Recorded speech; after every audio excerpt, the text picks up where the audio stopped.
কৃষির দেশে স্বপ্ন দেখি খেয়ে পড়ে বাঁচা, সবাইকে তাই শুনতে বলি কৃষি সমাচার। আমন্ত্রণ জানাচ্ছি কৃষি ও পরিবেশ বিষয়ক অনুষ্ঠান কৃষি সমাচারের আজকের আয়োজনে। পরিবেশ ও জীবন একে অপরের পরিপূরক। পরিবেশের বিপর্যয় মানে জীবনের বিপর্যয়। পরিবেশ দূষণ শুধুমাত্র আমাদের দেশের জন্য নয়, হুমকি হয়ে দাঁড়িয়েছে পুরো পৃথিবীর জন্য। দূষণের দোষে যেমন দূষিত হয়ে উঠছে আমাদের চারপাশ, তেমনি অতিবৃষ্টি, উচ্চ তাপমাত্রা ও খরার ফলে মানুষের অজান্তেই সৃষ্টি হচ্ছে একের পর এক শক্তিশালী ভাইরাস। পরিবেশ দূষিত হওয়ার মাত্রা আশঙ্কাজনক হারে বাড়ছে। বায়ু, পানি ও শব্দ দূষণ যেন স্বাভাবিক ঘটনা হয়ে দাঁড়িয়েছে। এর প্রভাব পড়ছে জীববৈচিত্র্যের উপর। জলবায়ুর প্রতিকূল প্রভাবও পরিবেশের উপর পড়ছে। জলবায়ু পরিবর্তনে বিভিন্ন প্রাণীর জটিল ও কঠিন রোগ দেখা দিচ্ছে। তাই নিজেকে ও পরিবেশকে বাঁচাতে আমাদের সবাইকে পরিবেশ রক্ষা করে চলতে হবে। আসুন পরিবেশ রক্ষায় সচেতন হই, কারণ পরিবেশ বাঁচলে বাঁচবে মানুষ, বাঁচবে দেশ। কৃষিজীবী ভাই ও বোনেরা, অনুষ্ঠানের শুরুতেই রয়েছে আমার বাংলা পর্ব। এ পর্বে তুলা চাষের উপর জলবায়ু পরিবর্তনের প্রভাব ও করণীয় এ বিষয়ে রয়েছে একটি সাক্ষাৎকার।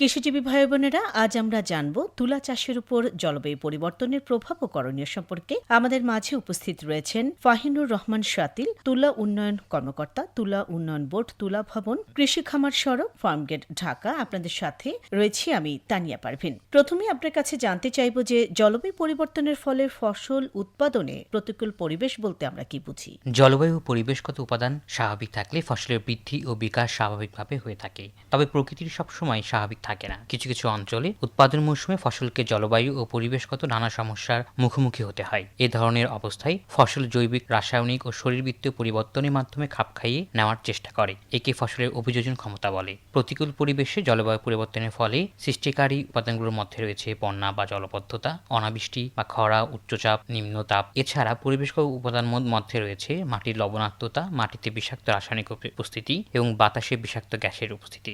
বাংলাদেশের কৃষিতে প্রতিকূল পরিবেশজনিত সমস্যা অনেক আগে থেকেই ছিল। বর্তমানে বৈশ্বিক জলবায়ু পরিবর্তনের ফলে প্রতিকূল পরিবেশজনিত সমস্যা আরও দিন দিন বৃদ্ধি পাচ্ছে। এবারে জানতে চাইব যে তুলা চাষের উপর জলবায়ু পরিবর্তনের প্রভাবগুলো কি কি? আসলে জলবায়ু পরিবর্তনের ফলে কৃষির উপরই ব্যাপক প্রভাব পড়ে। যেহেতু তুলা কৃষির একটি অঙ্গ, যার অনেকগুলি বিশ্বব্যাপী কৃষি কার্যক্রমের জন্য কঠিন পরিস্থিতিতে তৈরি করছে। ক্রমবর্ধমান তাপমাত্রা এবং আবহাওয়ার ধরন পরিবর্তন, প্রায়শই খরা, তাপপ্রবাহ এবং বন্যার কারণে, এছাড়া পানির সংকটের ফলে ফসলের উৎপাদন কমিয়ে দেয়। কৃষিক্ষেত্রে সবচেয়ে ঝুঁকিপূর্ণ খাত, কারণ এর উৎপাদনশীলতা পুরোপুরি তাপমাত্রা, বৃষ্টিপাত, হালকা তীব্রতা, বিকিরণ এবং রৌদ্রের সময়কাল যেমন জলবায়ুর কারণগুলোর উপর নির্ভর করে। শস্য উৎপাদনের উপর তাপমাত্রার প্রভাব গুরুত্বপূর্ণ ভূমিকাও পালন করে থাকে। প্রতি ফসলের প্রজনন বৃদ্ধির জন্য একটি নির্দিষ্ট তাপমাত্রা পরিসীমা থাকে। যখন তাপমাত্রা সীমার নিচে পড়ে বা ওপরের সীমাটি অতিক্রম করে, তখন তুলা ফসলের উৎপাদন সীমাবদ্ধতার মুখোমুখি হয়। বৃষ্টিপাত শস্য উৎপাদনকে প্রভাবিত করে থাকে। বৃষ্টিপাত হলো শস্য উৎপাদনের অন্যতম প্রধান জলবায়ুর কারণ। সব ফসলের বিকাশের জন্য, বিশেষ করে তুলা ফসলের জন্য যেমন জলের প্রয়োজন হয়, অতিরিক্ত বৃষ্টিপাত, বন্যা বা জলবদ্ধতা পরিস্থিতি বা খরা বা পানি ঘাটতির ফলেও ফসলের ক্ষতির কারণ হয়ে দাঁড়ায়। আর জলবায়ু পরিবর্তনের ফলে প্রতিকূল পরিবেশে তুলা চাষের প্রযুক্তিগুলো কি কি? জলবায়ু পরিবর্তনের সাথে সাথে কৃষকদেরকে তুলা ফসলে খাপ খাইয়ে নিতে হয়। এবং তুলা একটি খরা ও লবণাক্ত সহনশীল ফসল হওয়ায় জলবায়ু পরিবর্তনের ফলে বিভিন্ন প্রতিকূল পরিবেশেও তুলা ফসল টিকে থাকতে পারে। এরকম প্রতিকূল অবস্থায় তুলা দূর করার জন্য তুলা উন্নয়ন বোর্ড পরিবর্তিত প্রতিকূল আবহাওয়ায় তুলা চাষের প্রযুক্তি উদ্ভাবন করেছে। এসব প্রযুক্তির মধ্যে রয়েছে চারা রোপণ করে তুলা চাষ পদ্ধতি, রবি মৌসুমে তুলা চাষ পদ্ধতি, খরাপ্রবণ এলাকায় তুলা চাষ পদ্ধতি, এছাড়া বিনা চাষে তুলা চাষ এবং মালচিং পদ্ধতি ব্যবহার করে তুলা চাষ পদ্ধতি।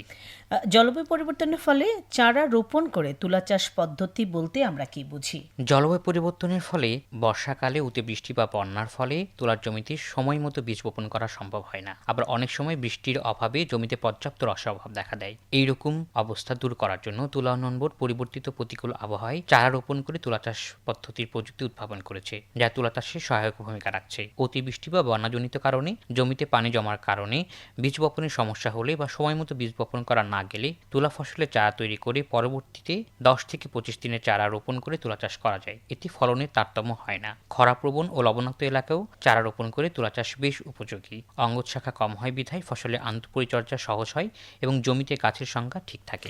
জলবায়ু পরিবর্তনের ফলে রবি মৌসুমে তুলা চাষ পদ্ধতি সম্পর্কে আমাদেরকে কিছু বলুন। রবি মৌসুমে বাংলাদেশে তুলা চাষটা আসলেই একটু অড সিচুয়েশন। তবুও জাতভেদে তুলার বীজ 15 জুন থেকে 30 আগস্ট পর্যন্ত বপনের সবচেয়ে উপযুক্ত সময়।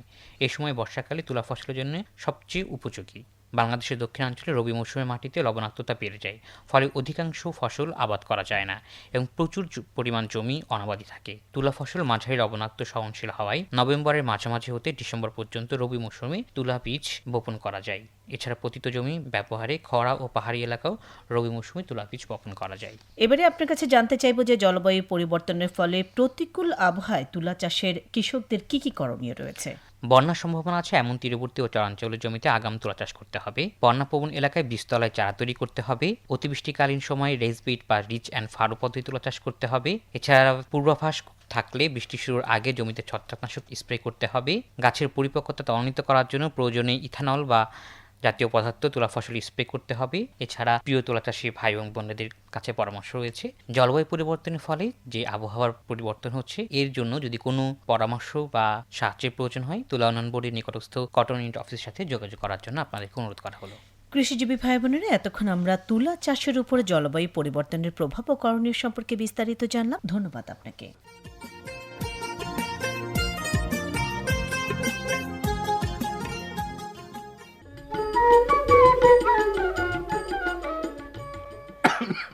এই যে বাপের বাড়ি চাইলাম সুখ দুঃখের কিছু কথা কইতে, তা না আইসাই তুমি শুরু করলা কাশি দেওয়া। আরে কাশি আসলে আমি কি করুম? ভালো ডাক্তার দেখান দুলাভাই, কিপটা মানুষ, ডাক্তার দেখাইলে টাকা লাগবো তো তাই। যতই ডাক্তার দেখাও বুবু, আমার ওষুধ না খাইলে দুলাভাইয়ের ওই কাশি দমন হইব না। এই যে স্কুল তো আইসাই শুরু করলি পেশাল। ওই আমরা কি তোর স্কুলের ছাত্র নাকি? হ্যাঁ জি না দুলাভাই, আপনারা এই বাড়ির মেহমান। এই তুই পেশাল বন্ধ করতো মিন্টু, পারলে ওষুধ দে, এই কাশির যন্ত্রণা থেকে আমারে বাঁচা। একটু সবুর করো বুবু, এখনই দুলাভাইরে আমাদের উঠানের তুলসী গাছের কয়েকটা পাতা রস কইরা মধু দিয়া খাওয়ামো, কাশি বন্ধ হইয়া যাইব। তুলসী পাতার রস খাইলি কাশি বন্ধ হইব? জি দুলাভাই, সামান্য মধু মিশাইয়া তুলসী পাতার 1 চামচ রস খাইতে হইব। আয়ুর্বেদিক চিকিৎসা মতে তুলসী পাতার রস মধুর সঙ্গে মিশাইয়া 7 দিন সকালে 1 চামচ করে খাইলে জটিল কাশও একেবারে বিনাশ হইয়া যায়। তুলসী পাতার রস খাইলে তো দুলাভাইয়ের কাশি ভালো হইব? খাওয়াইয়া দেখো বাবু, তুলসী পাতার রস আর মধুর এই ওষুধ কোনোদিনও ফেল মারে না। কস কি? আচ্ছা কদি তুলসীর আর কি কি গুণ আছে? তুলসী পাতা শুকাইয়া গুঁড়া কইরা লেবুর রস দিয়া 3-4 দিন খালি পেটে সকালে খাইলে সব রকম জ্বরই সারি দুলাভাই। ম্যালেরিয়া জ্বরে তুলসীর 10-15টা পাতার রস মধুতে মিশিয়ে খাওয়াইলে জ্বর আর থাকে না। কানের যন্ত্রণা, গুড়া কিমড়ি, দাউদ পাসরাও আধা চামচ লেবুর রস দিয়া 3-4 দিন খাইলে বিনাশ হয়। কাট আঘাত শুকায় কয়েক ঘন্টায়। তুলসীর এত গুণ? আরে মাস্টারের কথা শুনতে তো আসমা। তুলসী পাতার গন্ধ ভারী মিষ্টি আর সুগন্ধিযুক্ত। আসলে তুমি একজন ভালো শিক্ষক। আমি ছাত্রছাত্রী আর তাগো বাবা মাদের বাড়ি বাড়ি গিয়া তুলসী গাছ লাগানোর পরামর্শ দেই। এই জন্যই তো তোমার গ্রামে সর্দি কাশি তো কম মানুষই ভোগে। ঠিকই বলছেন দুলাভাই।